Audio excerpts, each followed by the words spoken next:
Welcome to today's edition of Staying Positive with Lynda. Life has taken a different turn, especially in the United States.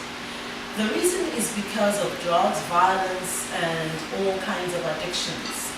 And one of the topics we are going to deal with tonight is how teenagers in America are coping with these problems. With me tonight to discuss this particular topic is Angela Almaguera, Beverly Brown, and Maggie Perez. And of course, I'm yours truly, Lynda. So, I'll start with Maggie Perez. What's the biggest problem you think teenagers face in America today?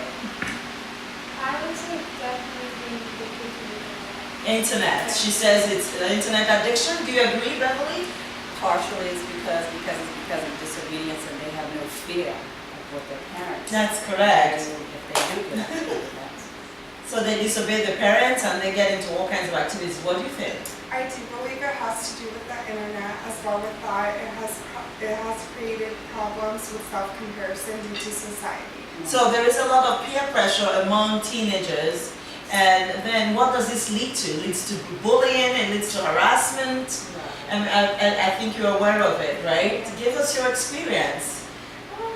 I mean, not a lot of people know this. I go to online school. Oh, really? Yes, Okay. because we had a big problem in school that I was going to with bullying, and I actually got bullied a lot, so I switched to online school. So in online school, there is no bullying. Yeah. What about by emails and internet and on social media chats and everything? I mean, there's a little bit on the internet, but I guess that has to go basically with the internet. Okay. But as far as school goes, no. No. Not anymore. Okay, very good. So you got into a very safety net. Yes.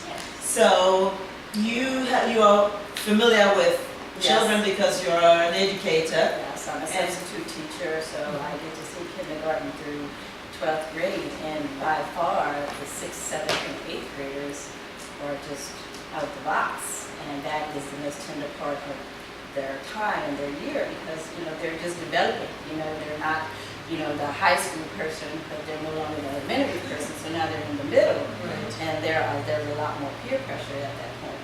But what I seem to notice most of all is that they have no fear of any repercussion for anything that they do. And then I saw the other good students that are quiet, that are doing their work, and one of them actually told me, she's like, Miss Brown, she came up to me, she's like, I didn't finish my work. I'm like, well, it's okay, you can take it. She's like, well, my mom's going to be mad.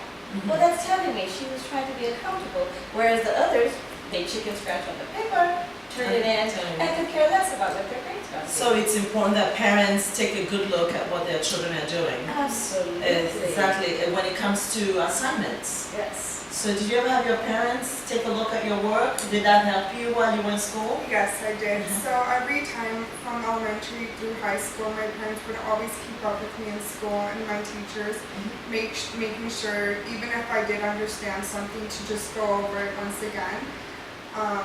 And to involve me like after school work and like get help and everything and always be there. Yes. And did that help your grades? Yes, it did, totally, because I feel like even though there were some things that I did understand and I didn't, it's just a boost of like knowledge for you. So how can we help teenagers who are really struggling? They have failing grades, they're not living up to par, they're into gang violence, they're into all kinds of things like drugs. And you are almost a teenager, or rather you are almost an adult, right? Yes, you're 18 going into 19? 17 going to 18 rather, okay. And so what is your suggestion? How can we help teenagers your age? I would definitely have to say that definitely talk to them more often. Okay. I think a lot of parents kind of just shrug it off and just say, oh, it's your life, do what you want. And I think definitely that was... So lack of parental supervision. Yeah. So we can encourage parents to supervise more, even if the kids are teenagers. But aren't parents afraid of their kids? What do you think? A lot of them are. And Really? it's because of, like you said, the laws changed. Yes. We had people at one point in time were abusing their kids, so we had to change the law. So now the parents are afraid to put their hands on the kids because the kids feel that they can actually report them now. So there's no accountability, there's no fear of what's gonna happen because, I mean, they even told it to me, Ms. Brown, you can't put your hands on me. Really? So isn't there a better way to discipline the kids, such as timeout, having them do more homework, having them clean the cafeteria, Absolutely. and also doing other things like reading all the books, Something watching to all put the fear into them. Yes. To let them know if you do not do what you're supposed to be doing, you know, you're gonna be accountable for it. But Right. I just see so many of them just like, oh, nothing's gonna happen to me, my mom's not gonna do anything, my dad's not gonna do anything. So disrespect, the kids disrespect everybody, they disrespect authorities, and they don't care about parents either. So that's just getting out of hand. What about gang violence? How do kids, how do they get into? What is the point? They're going to lack of sense of belonging, they want to join a group, and then they start fighting. Does that occur in your school? Not really, but I do know sadly some people that have been involved with that, and I feel like it has to do with peer pressure, a lot of peer pressure, and having this idea of being cool and fitting in, when really that's not the correct way to be living. Yeah.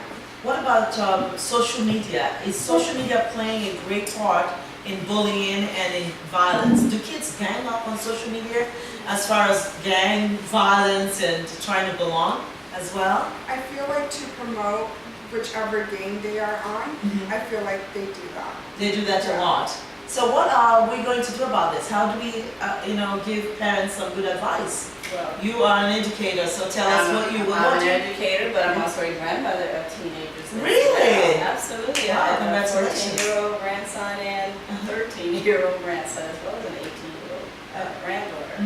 So they're great. I just have to say it, they really are, but that's because that's where we... Because they're your grandkids. Exactly, That's and that's what we did. We told them things that they have to do and things that they have to be accountable for, and they know that. So that goes to show you that goes with the parenting. I'm the grandmother, but that's the mother taking care of that part, and that's because that's what I did with her. So it's generational, The classic upbringing and you being there for them. Yeah, I think the parents have to stop fearing that the child will not love them. They feel that if they punish them, it's like that's not showing them love. So they overcompensate by saying, oh, I'm not going to punish him, it doesn't show my love, because they're so afraid of them saying, oh, I hate you, I hate you. So what? Okay, that's the way I feel about it. So parents, if your child says, I hate you, just ignore him or her and but guess what? instill the discipline. Right, tell them, hey, but I love you, but guess what? I'm not going to put up with what you're doing. Exactly. You can hate me right now, but you're going to love me later. Okay, so tough love is the way to go. Tell us your experience with tough love. Have you had any member of your family, like your grandmother, use tough love, and did that straighten you out?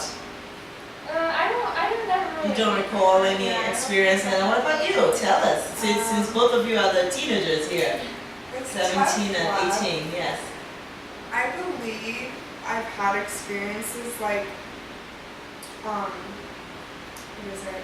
Probably more with self-comparison. Like I would always tell my mom, oh, look at this girl on the internet. She's so skinny and pretty, And I feel like her way of disciplining me would be like, oh, well, you just need to stop looking on the internet. Like your So body self-esteem wonderful, is very important for you. Yeah. Right, okay. Yeah. And Yeah, the kids always struggle with self-esteem, like you do. Yeah, and I feel like the parents putting pressure into your brain, notifying that you're good the way you are and the way you were created.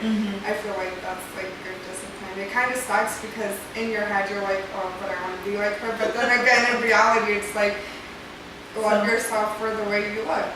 There's too much pressure. pressure. Yes, It is because of the peer pressure, because of what's on TV, because of what they see is so glorified, but what they fail to understand is TV. TV. Yes, Everything TV about is not TV real. is over-exaggerated. Exactly. And they think that's what the perception is. How about religion, spirituality, Christianity? that's We a need lot. to bring that into account when we're raising our children.